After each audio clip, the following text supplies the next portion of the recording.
Assalamualaikum warahmatullahi wabarakatuh. Selamat berjumpa kembali dalam perkuliahan fisika kuantum.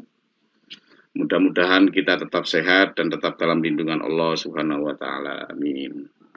Dalam perkuliahan kita kali ini, yaitu kuliah yang ketujuh, kita akan membahas mengenai rumusan umum mekanika kuantum, yaitu membangun mekanika kuantum dari dalil atau postulat formal mendasar di dalam mekanika kuantum.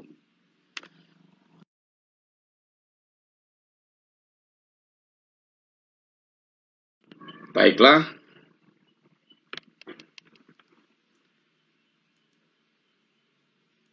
sebenarnya persoalan mekanika klasik dan kuantum itu sama, yaitu persoalannya terkait dengan kinematika dan dinamika. Namun demikian ada perbedaan mendasar dari keduanya, yaitu kalau di dalam mekanika klasik, observable bersifat intrinsik, yaitu melekat sepenuhnya pada sistem yang bersangkutan. Hasil pengukurannya merupakan ungkapan kuantitatif sejati bagi keadaan atau sifat sistem bersangkutan. Nah, untuk memahami kalimat ini, nanti kita akan lihat contoh sederhana, ya. Nah, kalau di dalam mekanika kuantum, hubungan antara keadaan suatu sistem ya, dan observable hasil pengukuran pada sistem itu tidak serupa, meskipun selalu berkaitan. Hasil pengukuran observable bersifat boleh jadi atau probabilistik intrinsik, sebagaimana yang telah diungkap pada perkuliahan yang pertama, yaitu mengenai awal mula munculnya teori kuantum. Informasi probabilistik itu dapat disandikan oleh suatu fungsi yang mewakili keadaan atau state bagi sistem, lazim disebut sebagai fungsi keadaan.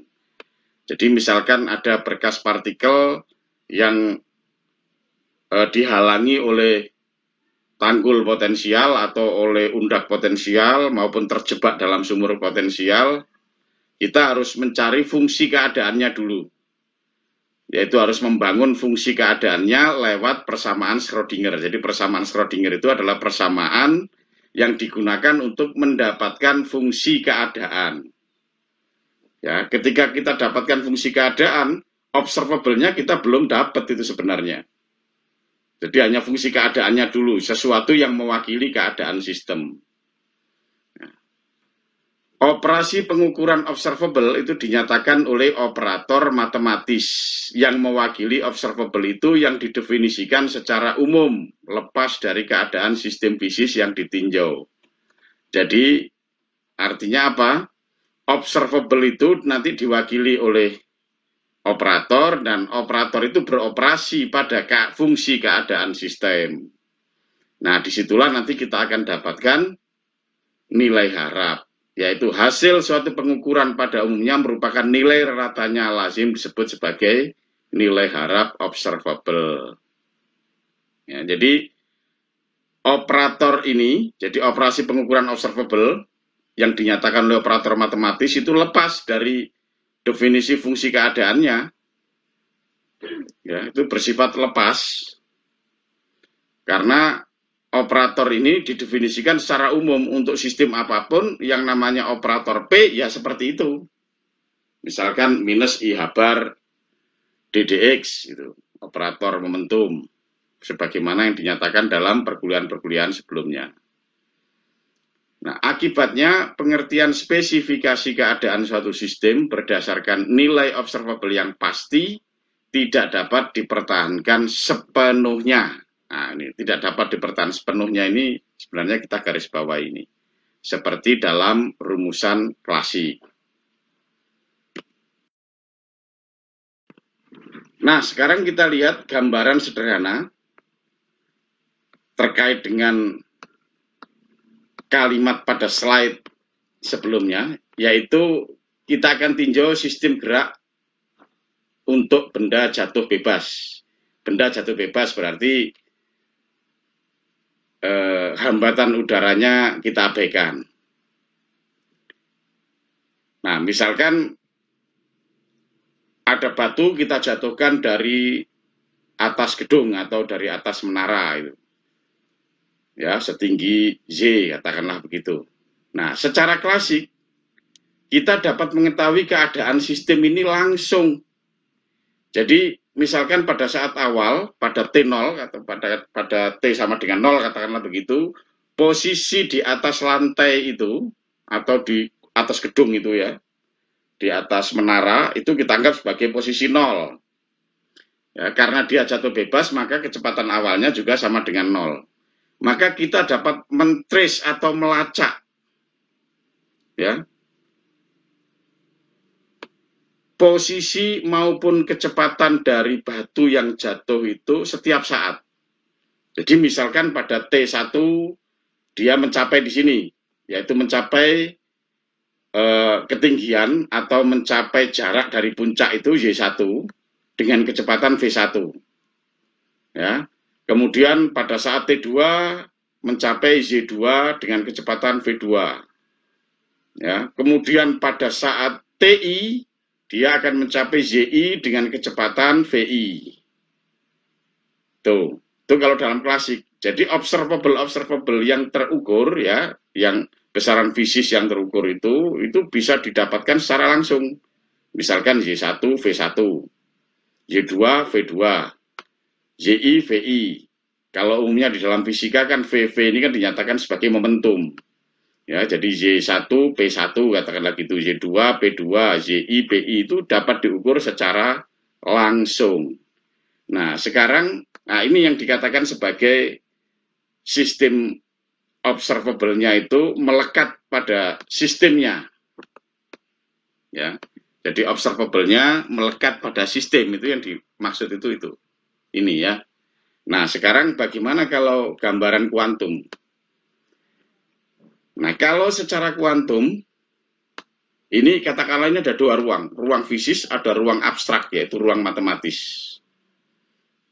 Nah, nanti ruang matematis yang bagaimana yang bisa menggambarkan keadaan kuantum nanti akan kita bahas. Yang penting ada ruang fisis. Nah, yang di dalam mekanika klasik ini semuanya ada di ruang fisis ini. Karena ZI, VI, dan sebagainya itu bisa diukur langsung. Dan itu menunjukkan kondisi fisis dari sistem. Nah, kalau secara kuantum, sistem benda jatuh bebas, ya, dalam ruang fisis ini, sistem benda jatuh bebas yang dalam ruang fisis, ini dibawa ke ruang abstrak matematis, yaitu sistem benda jatuh bebas diwakili oleh suatu fungsi matematis, yaitu dikatakan sebagai fungsi keadaan. Nah, kemudian observable-nya, yaitu yang diwakili oleh Z dan V di sini, atau sering orang nyebut sebagai P, momentum ya, karena momentum terkait dengan kecepatan. Jadi V dan Z dan V-nya itu di dalam ruang matematis ini atau ruang abstrak ini diwakili oleh operatornya, operator Z maupun operator V yang bekerja pada fungsi keadaan ini. Nah, ketika operator Z maupun V itu bekerja pada fungsi keadaan, maka kita akan dapatkan nanti nilai harap. Ya. Nilai harap. Nah, nilai harap inilah yang dibawa kembali ke ruang fisis yang berupa nilai harap dari observable Y maupun V. Jadi ini rumit ini. Jadi kalau di dalam klasik itu kita langsung dapat, dalam kuantum tidak bisa. Kita bawa dulu ke ruang matematis, kemudian kita otak-atik di ruang matematis, ketemu suatu nilai, lagi nilai ini berupa nilai harap yang sifatnya itu umumnya probabilistik. Nah, ini yang dikatakan sebagai, yang ditafsiri sebagai nanti sebagai observable atau besaran-besaran fisis yang dicari. Nah, di sini ini misalkan ketidakpastian Heisenberg itu juga masuk dalam penentuan nilai harap ini. Jadi misalkan Z dengan P, momentum atau V. Z dan V itu tidak mungkin diperoleh secara pasti dan serempak dalam waktu yang bersamaan. Anda tidak bisa mengukur Z maupun V dalam waktu yang sama dengan ketelitian yang sama karena dua observable ini tidak rukun atau operatornya tidak komutatif. Nah, itu nanti kita akan bahas lebih lanjut. Nah, ini di dalam gambaran fisika kuantum. Jadi kalau di sini fisika klasik seperti ini atau mekanika klasik seperti ini langsung kita dapat peroleh. Dalam mekanika kuantum ruwet. Jadi Anda bisa menyelesaikan atau mengetahui kondisi dari benda jatuh ini melalui gambaran kuantum. Bisa juga, Anda juga akan memperoleh ini. Tapi alangkah rumitnya untuk mengetahui seperti ini saja, kita harus masuk ke ruang abstrak matematis, terus dikerjakan, baru keluar nilai harap. Nah, itu kan ibaratnya nembak lalat atau nyamuk dengan meriam. Ya, jadi sebenarnya kalau memang sistemnya itu bisa kita tinjau secara klasik, ya kita tidak perlu tinjauan secara kuantum, intinya seperti itu. Tapi untuk dunia makro, untuk dunia mikro, untuk dunia mikro, mau tidak mau kita harus meninjau sesuatu atau meninjau sistem fisik itu secara kuantum untuk dunia mikro. Karena sebagaimana yang di awal perkuliahan, untuk dunia mikro ternyata mekanika klasik tidak berhasil menjelaskan berbagai fenomena yang muncul.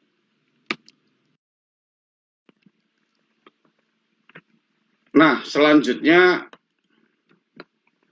rumusan mekanika kuantum itu lazim dikembangkan dalam kerangka ruang Hilbert wakilan. Jadi yang tadi ruang abstrak matematis tadi, itu kalau untuk mekanika kuantum itu lazim disebut sebagai ruang Hilbert wakilan, yang merupakan perluasan ruang vektor linier dalam teori klasik. Ya. Keterkaitan antara objek matematis dan sifat fisik sistem di dalam ruang itu menyangkut beberapa hal berikut. Tadi sudah kita beri gambaran. Yang pertama yaitu terkait dengan wakilan keadaan bagi sistem. Jadi sebenarnya menyangkut tiga hal utama sebenarnya. Yang pertama menyangkut wakilan keadaan, yang kedua menyangkut observable, yang ketiga menyangkut evolusi sistem atau dinamika sistem. Ya. Yang kedua terkait dengan operator yang mewakili observable system. Ya, ini wakilan keadaan maupun operator yang mewakili observable ini semuanya harus bisa ditampung dalam ruang Hilbert wakilan namanya. Nah, yang ketiga terkait dengan persoalan nilai harap. Nilai harap yang terkait dengan pengukuran observable system. Ya, sebenarnya 2-3 ini saling terkait, yaitu operator yang bekerja pada wakilan itu akan menghasilkan nilai harap ini. Nah, ya, operator yang bekerja pada wakilan keadaan maksudnya. Nah, yang keempat terkait dengan evolusi sistem atau dinamika sistem kuantum. Nah, terkait dengan keempat hal ini, ya, jadi 1, 2, 3, 4 ini dibangun dalil atau asas yang merupakan pernyataan formal yang mendasari berbagai rumusan mekanika kuantum dengan berbagai konsekuensinya.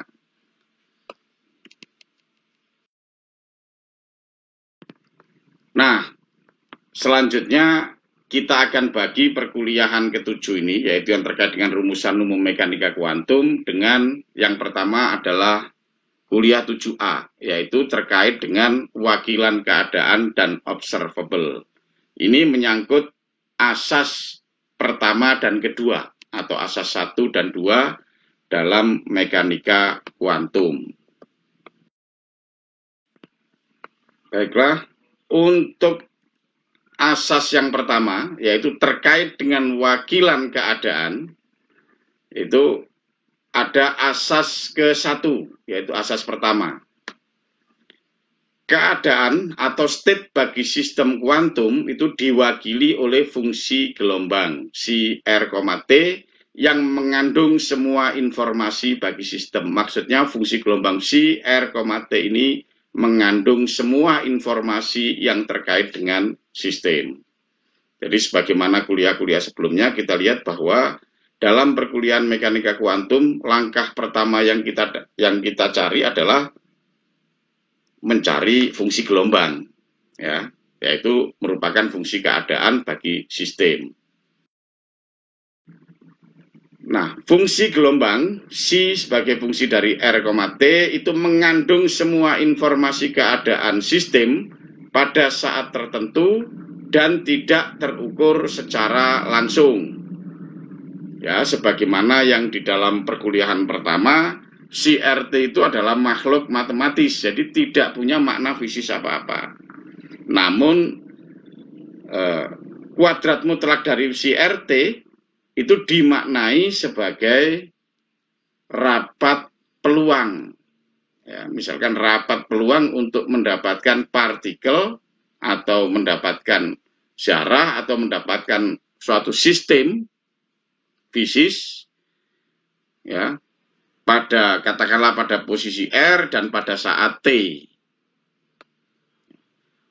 Perkalian tetapan C yang merupakan tetapan kompleks, ya.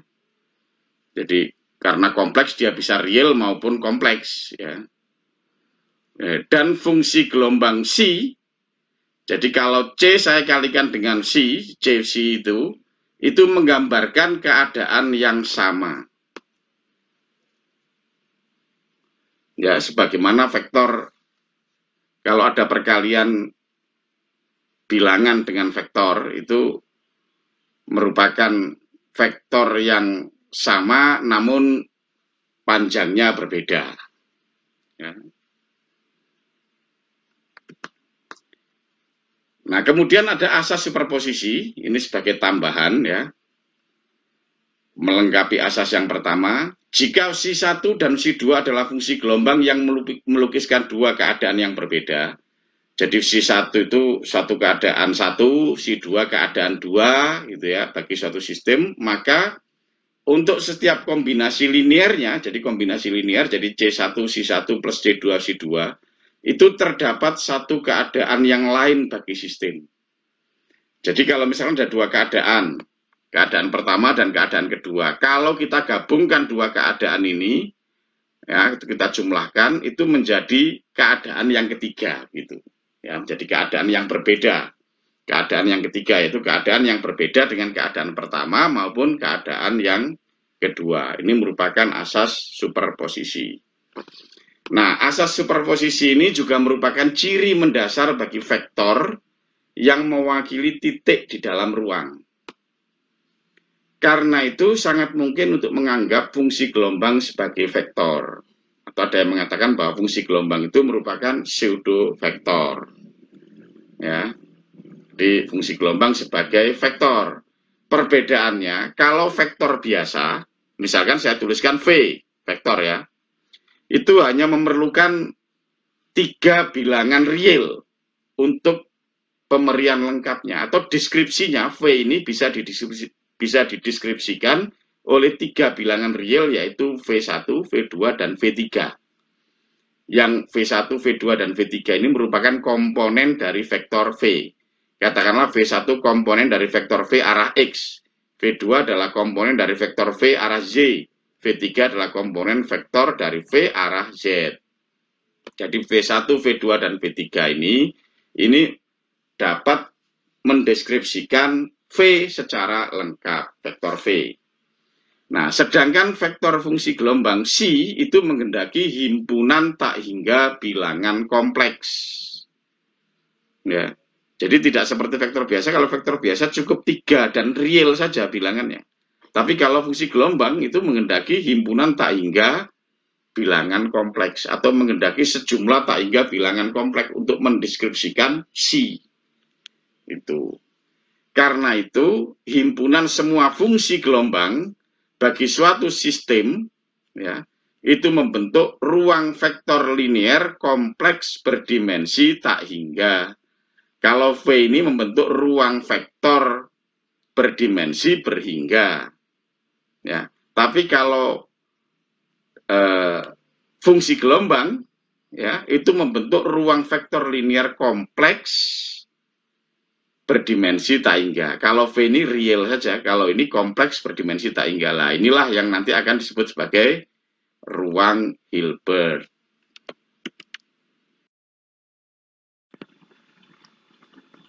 Nah, selanjutnya berkaitan dengan ruang vektor linear berdimensi tak hingga.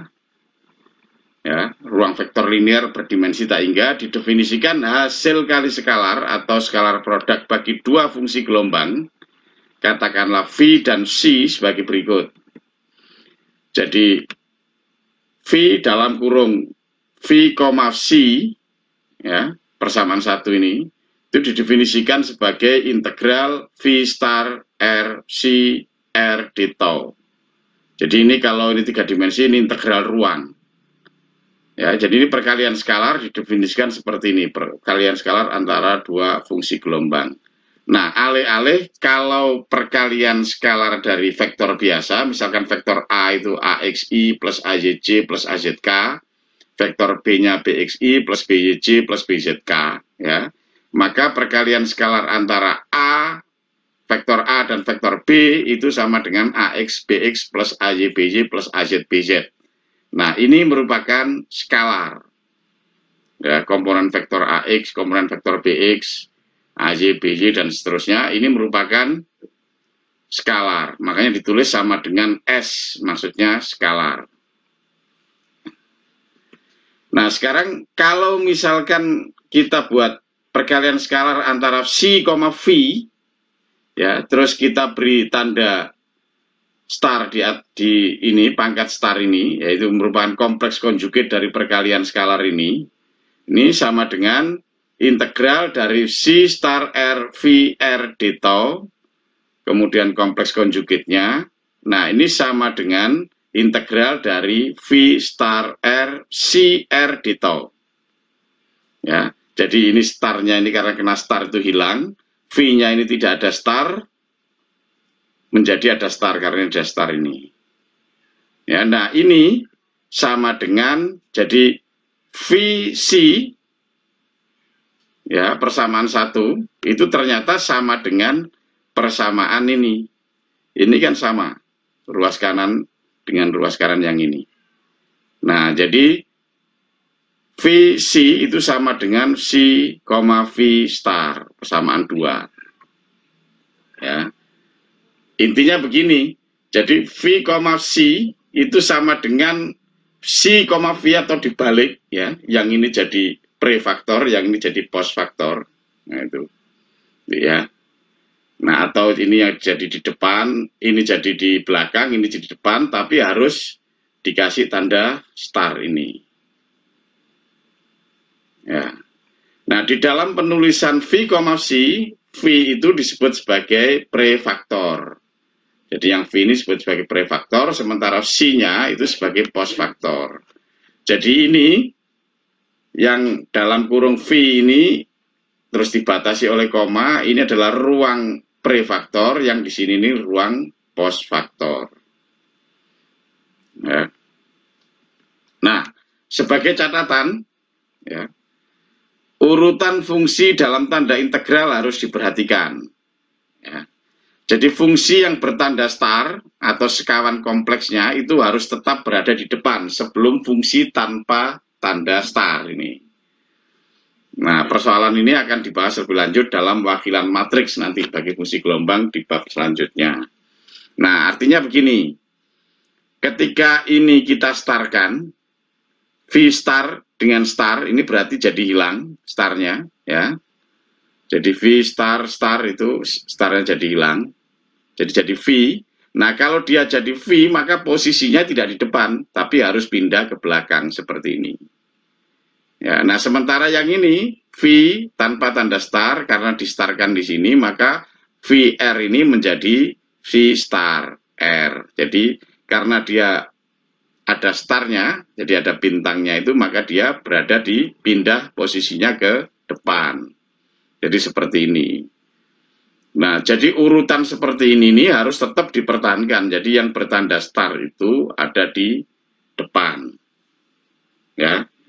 Nah, itu nanti buktinya akan dibuktikan lebih lanjut pada nanti kalau kita bahas tentang wakilan matriks.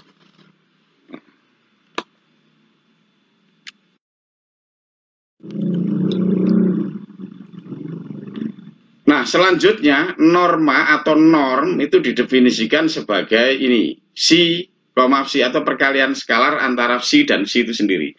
Jadi kalau yang tadi perkalian skalar antara phi, psi, sekarang phi-nya saya ganti sendiri dengan psi, maka ini kita definisikan sebagai seperti ini. Ya, psi ada tanda mutlak 2 kali begini, terus kuadrat. Ya. Nah, ini namanya norma atau norm dari psi. Jadi kalau kita mau menormalisasi fungsi, normalisasi fungsi itu psi, psi sama dengan 1. Nah, jadi psi kuadrat ini harus sama dengan 1. Itu namanya fungsinya ternormalisasi. Nah, ini akan sama dengan atau lebih besar dari 0. Ya, jadi normanya itu mesti real dan positif. Kenapa? Karena tanda sama dengan atau ini sama dengan 0 jika dan hanya jika vektor phi-nya itu sendiri adalah vektor 0. Jadi psi sama dengan 0. Kalau psi tidak sama dengan 0, maka norm dari psi itu mesti lebih besar dari 0 atau positif. Ya. Nah, ini penting sekali nih. Jadi persamaan 3 ini penting. Norm ini penting nih. Perkalian dengan skalar pada fungsi memberikan, jadi misalkan gini, ada fungsi perkalian skalar antara phi dengan psi, tapi psi-nya ini dikalikan dengan skalar. Nah, skalarnya bentuknya kompleks, makanya ditulis sebagai C, atau tetapan kompleks, ya, C, psi. Nah, maka ini, perkalian skalar ini sama dengan integral dari psi star R, C, psi R di tau. Nah, karena C ini adalah skalar dan tetapan kompleks, dia bukan sebagai fungsi dari R, ya, maka dia bisa dikeluarkan dari tanda integral. Jadi sama dengan C integral dari psi star R, psi R di tau. Atau sama dengan C perkalian skalar antara phi, psi. Ya. Nah, dan sekarang kalau C-nya berada di depan, jadi C phi, jadi C kali phi, jadi phi-nya yang saya kalikan dengan C. Nah, kemudian dikalikan skalar atau perkalian skalar C phi dengan psi. Ya, maka hasilnya adalah sama dengan persamaan 5 ini. Jadi C psi star R star CR di tau. Jadi C-nya ini kena tanda star. Sehingga kalau saya keluarkan dari tanda integral, C-nya harus ada star-nya. C star, V star R, CR di tau. Atau C star, perkalian skalar antara V dengan C. Dalam kurung V, C ini. Nah, ini berarti kalau C itu berada pada ruang posfaktor, ini kan posfaktor ini, ruang posfaktor ya, atau mengacu pada posfaktor, maka sifatnya ya linier. Ya. Jadi hasil kali skalarnya adalah linier jika mengacu pada ini, pada posfaktor. Nah, kemudian jika mengacu pada prefaktor, nah, dia antilinier, mengacu pada prefaktor. Jadi yang C jadi C star. Ya, nah C itu bilangan kompleks. Jadi kalau ada mengandung I-nya begitu berarti I-nya jadi min I kalau C star.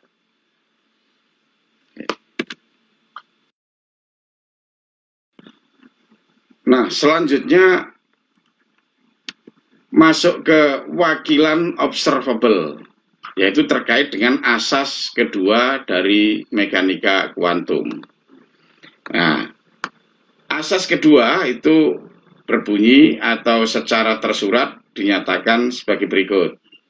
Untuk setiap observable, misalkan observable-nya itu saya tulis sebagai A, sebagai fungsi dari R, P, ya, R posisi dan P momentum, misalkan, terdapat wakilannya di dalam ruang Hilbert, wakilan berupa operator linier. Nah, ini.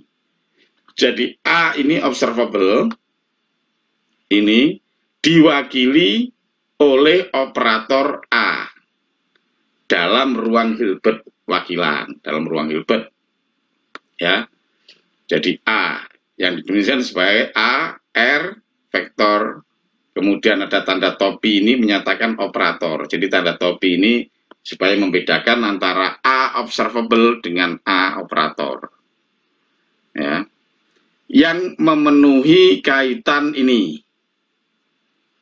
Ya, jadi C itu sama dengan C, C star untuk sembarang V, untuk sembarang C fungsi ya. Artinya apa?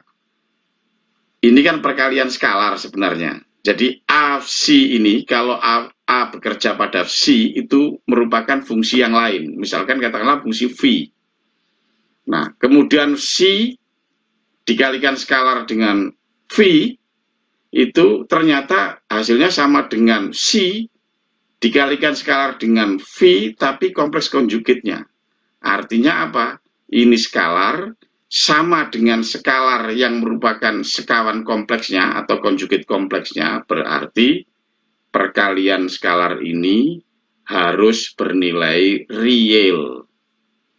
Nah, kalau imajiner atau kompleks tidak mungkin ini sama. Ya, kalau sama berarti real. Nah, ini yang perlu kita garis bawahi. Ya. Nah, untuk lebih jelasnya kita akan lihat pembahasan berikut.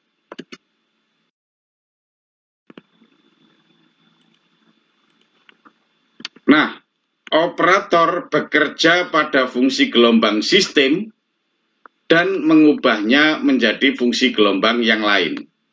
Jadi tadi operator yang mewakili observable, jadi misalkan observable-nya A, diwakili oleh operator atau P. Atau P itu menandakan operator yang mewakili observable A. Nah, kalau dia bekerja pada suatu fungsi gelombang, misalkan begini, A bekerja pada C. Nah, ini akan mengubah C ini menjadi fungsi gelombang yang lain, yaitu A beroperasi pada C, atau A mengubah C menjadi V. Ya. Jadi kalau A bekerja pada suatu fungsi, maka hasilnya adalah fungsi yang lain. Nah, kelinearan bagi operator A itu berarti bahwa kombinasi linier bagi misalkan dua fungsi gelombang C1 dan C2 itu diubah menjadi kombinasi linier yang sama bagi A C1 dan A C2. Nah, jelasnya seperti ini. Jadi kalau A itu operator linier, maka mesti akan dipenuhi persamaan 6 ini. Nah, itu saja. Jadi bagaimana untuk melihat apakah operator A itu linier atau tidak? Coba aja kalau dia memenuhi persamaan 6, maka A adalah operator linier. Yaitu misalkan A bekerja pada fungsi C1 dan C2. Nah, misalkan ini saya kalikan dengan C1. Kalau perkalian dengan skalar C1 begini kan tidak mengubah fungsi ini sebenarnya. Jadi C1 C1 plus C2 C2 dikenai operator A atau A beroperasi pada fungsi ini. Nah, kalau hasilnya sama dengan C1 A C1 ditambah C2 A C2, maka A ini mesti operator linier. Ya. Nah, dengan C1 dan C2 adalah tetapan kompleks. Nah, ini yang seperti yang telah disebutkan pada asas 2 tadi, keterangan pada asas 2. Nah, persyaratan C, AC sama dengan C, AC star, ya, itu berkaitan dengan nilai yang dihasilkan dari pengukuran observable atau nilai harap. Karena ini merupakan nilai harap, ya. Jadi nilai harap dari observable A itu sebenarnya C perkalian skalar antara C dengan AC. Nah, itu merupakan nilai harap. Nah, kalau nilai harapnya ini memenuhi seperti ini, berarti nilai harap ini harus bernilai real. Kalau tidak real, dia tidak mungkin ini dipenuhi. Ya.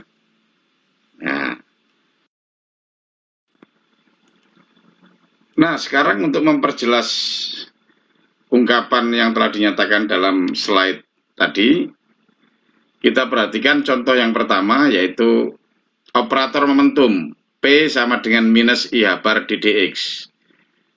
Jadi operator momentum di dalam ruang X atau di dalam ruang posisi itu dinyatakan sebagai operator diferensial, yaitu minus I bar DDX. Ya, kita akan tes apakah operator ini merupakan operator linier atau bukan. Kalau memenuhi persamaan 6 yang tadi itu, memenuhi persamaan linearitas operator, maka dia merupakan operator linier. Nah, sekarang misalkan P ini ya kita operasikan terhadap fungsi psi1x plus psi2x. Ya, jadi P minus I bar DDX beroperasi pada psi1x plus psi2x. Sama dengan minus I bar ya, DDX bekerja pada psi1x ditambah DDX bekerja pada psi2x. Ya, jadi ini kalau kita bongkar minus I bar DDX psi1 ditambah minus I bar DDX psi2. Nah, jadi yang ini nih P bekerja pada psi1 plus psi2, yang ini P bekerja pada psi1 dan ini P bekerja pada psi2. Makanya ini saya tetap tuliskan plus minus, tidak saya tuliskan minus gitu saja supaya jadi jelas. Ya. Nah, lebih jauh lagi, misalkan kita tes lagi. P bekerja pada suatu fungsi CC. Nah, sama dengan minus I bar DCC DX. Sama dengan C. C-nya bisa kita keluarkan karena bukan fungsi X. Dia jadi tetapan kompleks. Minus I bar DC DX atau CPC. Nah, jadi kesimpulannya P ini adalah operator linier.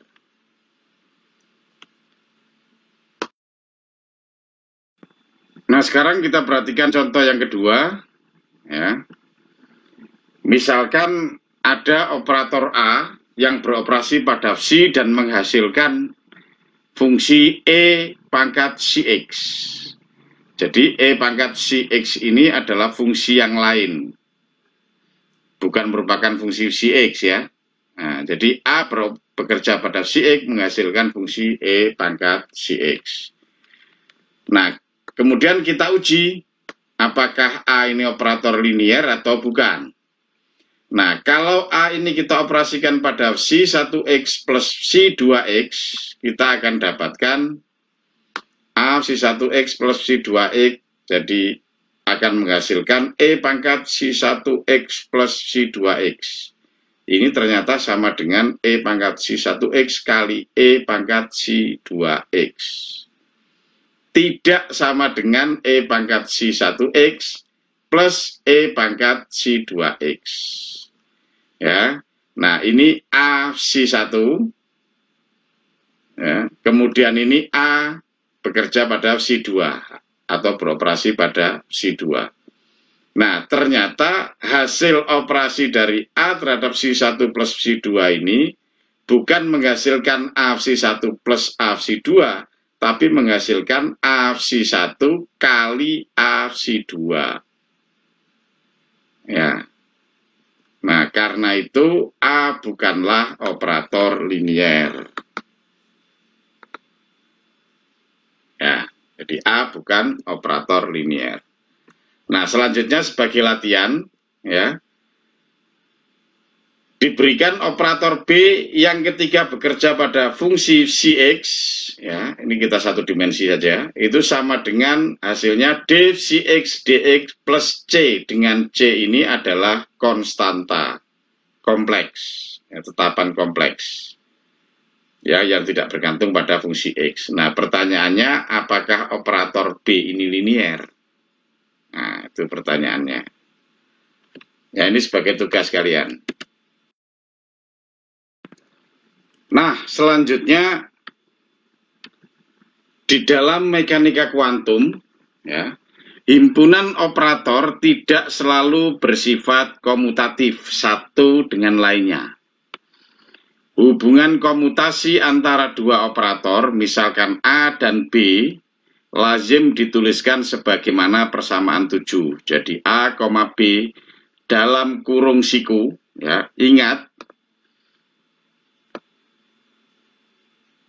jenis kurung ini ada kurung melengkung yang tadi perkalian skalar, ada kurung siku seperti ini hati-hati, harap diperhatikan karena maknanya sangat-sangat berbeda.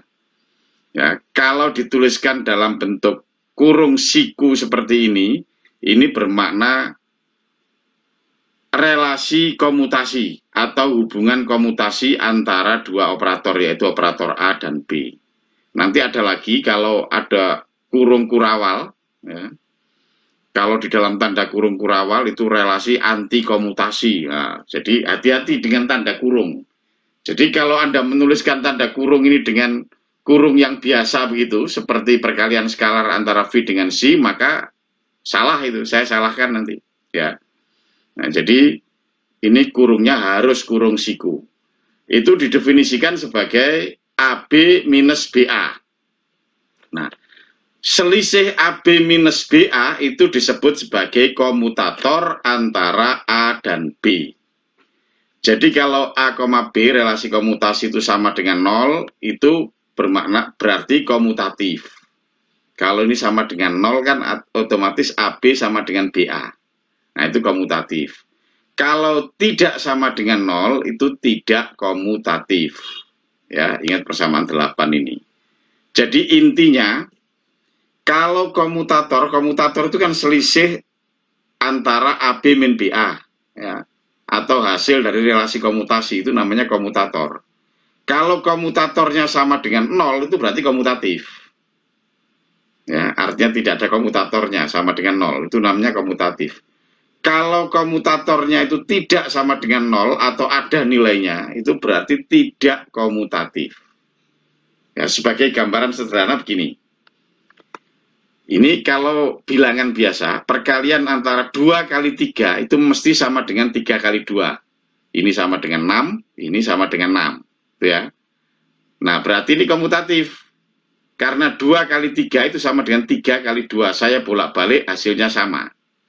Nah, jadi kalau yang ini saya pindah ke ruas kiri, jadinya 2 kali 3 minus 3 kali 2, hasilnya kan sama dengan 0. Nah, itu namanya komutatif. Lebih detail lagi komutatif perkalian, gitu ya. Jadi 2 kali 3 minus 3 kali 2 sama dengan 0. Ini juga begitu. Jadi AB minus BA, kalau dia sama dengan 0 berarti komutatif. Nah, ada enggak yang tidak komutatif? Misalkan 2 kali 3 sama dengan, tidak sama dengan 3 kali 2, ya enggak ada kalau dia bilangan. Jadi kalau skalar bilangan, ya, itu mesti komutatif.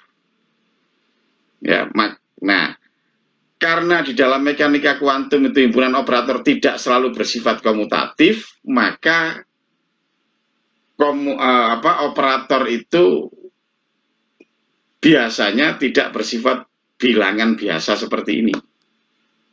Nah, misal contohnya apa? Matriks. Nah, misalkan kita lihat matriks. Misalkan ini contoh yang sederhana, yaitu matriks 2 kali 2. Yang satu matriks 1, 1, 2, 2, begini. Nah, yang satunya matriks 2, 1, 1, 2. Ini kalau kita kalikan, ya, hasilnya matriks 3, 3, 6, 6. Ya, matriks tetap 2 kali 2, tapi 3, 3, 6, 6. Nah, kalau kita balik, yang ini kita taruh di depan, yang ini kita taruh di belakang, jadi 2, 1, 1, 2. Ya. Kita kalikan dengan matriks 1, 1, 2, 2, ternyata hasilnya 4, 4, 5, 5. Nah, matriks ini jelas tidak sama dengan matriks ini. Nah, artinya apa? Hati-hati dengan urutan kalau perkalian matriks. Ya, jadi kalau misalkan ini A, matriks A, ini matriks B, ya, hasilnya sama dengan ini matriks C. Nah, ternyata kalau kita balik urutannya, B dulu, kemudian A. Ya, kalau ini kan A dulu kemudian B, ini B dulu kemudian A. Ternyata hasilnya matriks D, dan matriks D dan C itu ternyata tidak sama. Nah, hal yang seperti ini dikatakan AB dikurangi BA itu sama dengan C min D. Ya, sama dengan C min D. AB min BA sama dengan C min D. Nah, itu dalam bentuk matriks hasilnya ternyata ini. Minus 1, minus 1, 1, 1. Nah, berarti antara matriks A dan matriks B itu tidak komutatif. Karena kalau dibolak-balik hasilnya tidak sama. Itu namanya tidak komutatif. Jadi AB tidak sama dengan BA. Nah, hasilnya ini selisih antara AB min BA ini ternyata sama dengan matriks ini. Katakanlah ini matriks E lah. Matriks E inilah yang dikatakan sebagai komutator. Selisih antara AB, perkalian antara AB dan perkalian antara BA. Lain namanya komutator.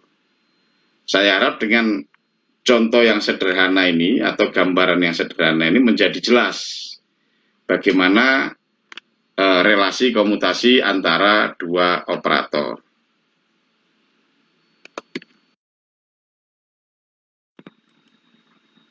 Sebagai contoh konkret, kita akan lihat relasi komutasi antara operator X dengan P dalam ruang posisi atau dalam ruang X.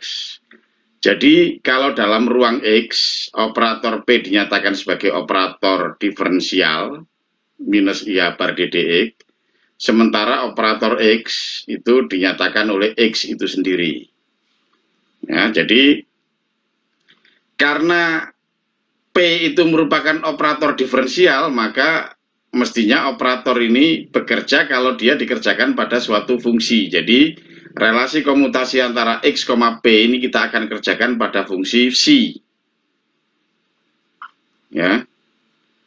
Ini kita lihat cuma dalam satu dimensi dulu.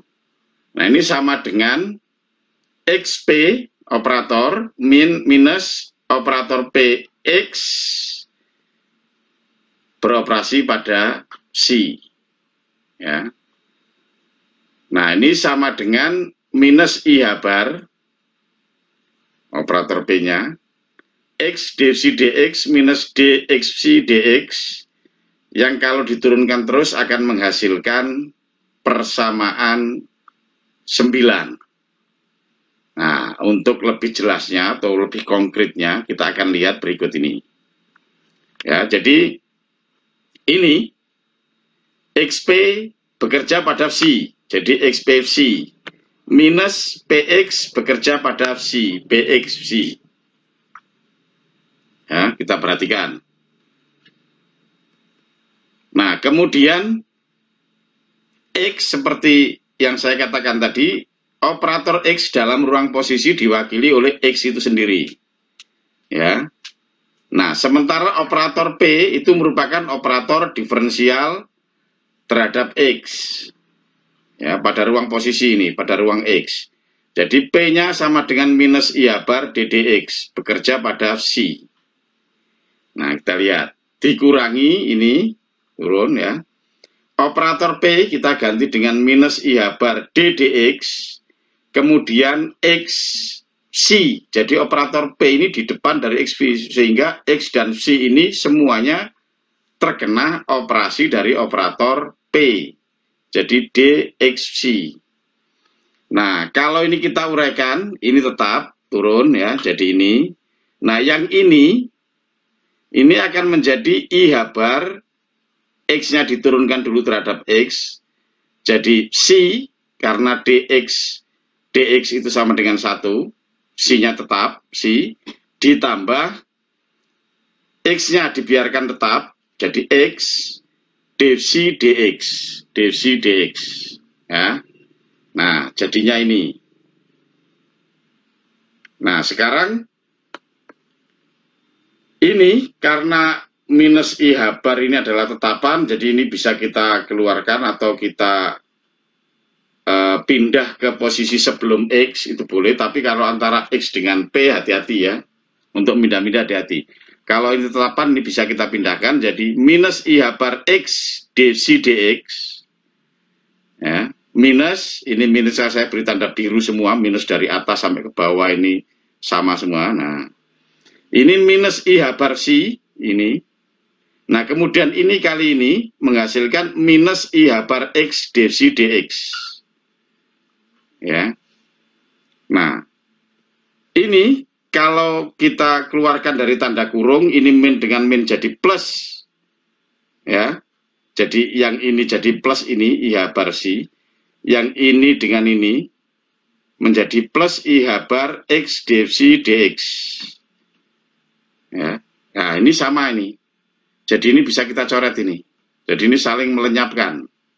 Nah, sehingga yang muncul cuma I bar C. Jadi ini persamaan 9. Jadi jelas ya, munculnya persamaan 9 ini kalau diturunkan dari atas seperti ini.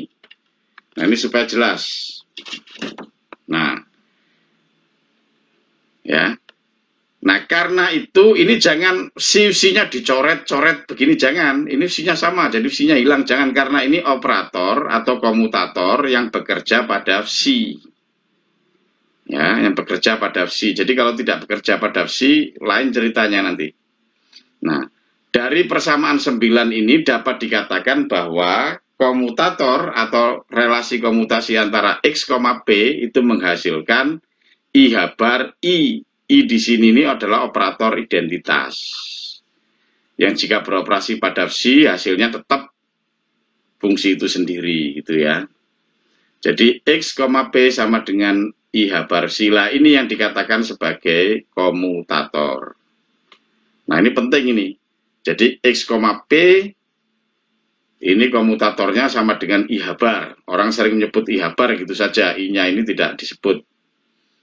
Nah, ada yang tidak setuju, harus disebutkan, harus ada I-nya ini, karena derajatnya harus sama antara X, P dengan I. Ini derajatnya kan derajat operator, jadi di sini harus operator. Itu. Nah, kalau dibalik antara P dengan X, relasi komutasi antara P dan X, bagaimana? Hasilnya apa? Apakah tetap I bar atau hasil yang lain? Karena X, P itu tidak sama dengan P, X. Ya. Nah, untuk P, X atau relasi komutasi antara P dan X, Anda turunkan sendiri. Nah, ini sebagai tugas yang kedua. Ya, tadi tugas yang pertama terkait dengan linearitas operator, sebagai tugas yang kedua persamaan 10 tapi diubah. P-nya di depan, X-nya di belakang.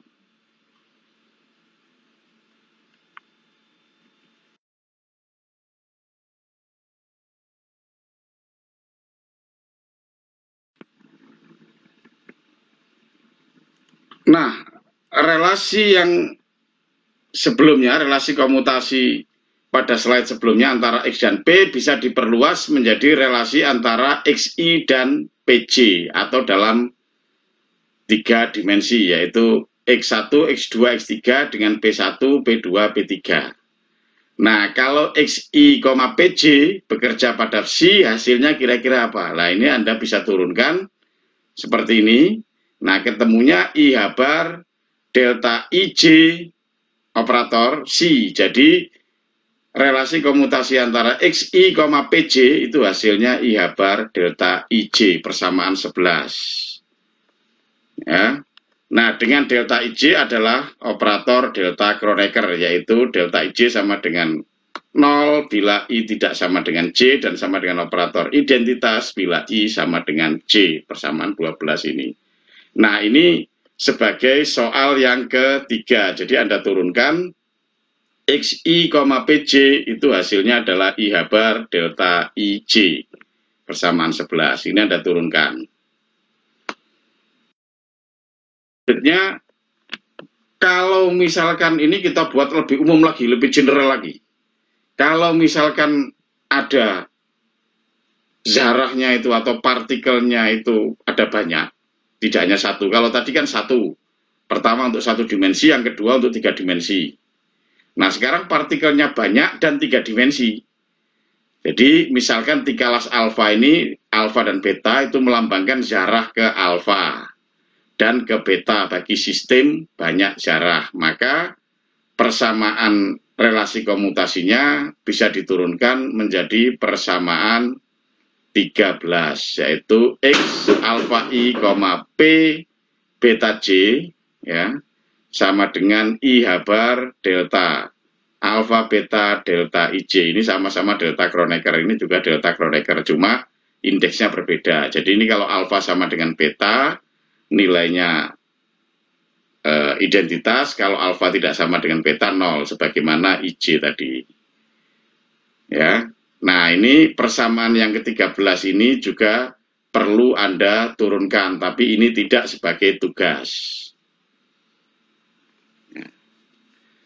Nah, yang terakhir untuk pertemuan 7A ini, syarat pada asas 2 di atas, ya. Asas 2, jadi dalil yang kedua tadi, yaitu operator A harus memenuhi persamaan C AC sama dengan C AC star untuk sembarang C, merupakan syarat yang memberi jaminan bahwa pengukuran observable A, yang juga disebut dengan nilai harap bagi observable A, harus bernilai real. Nah, untuk lebih jelasnya ini akan dibahas pada atau lebih lanjut pada subbab berikutnya.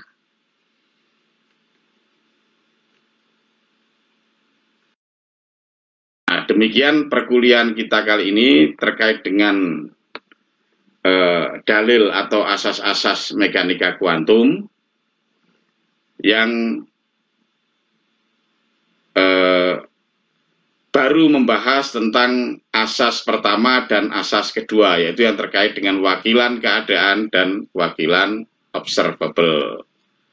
Nah, untuk bahasan selanjutnya, yaitu kuliah 7B, kita akan membahas tentang persoalan nilai harap, suanilai, dan koefisien jabaran. Demikian perkuliahan kali ini. Mohon maaf bila ada salah, dan terima kasih. Wassalamualaikum warahmatullahi wabarakatuh.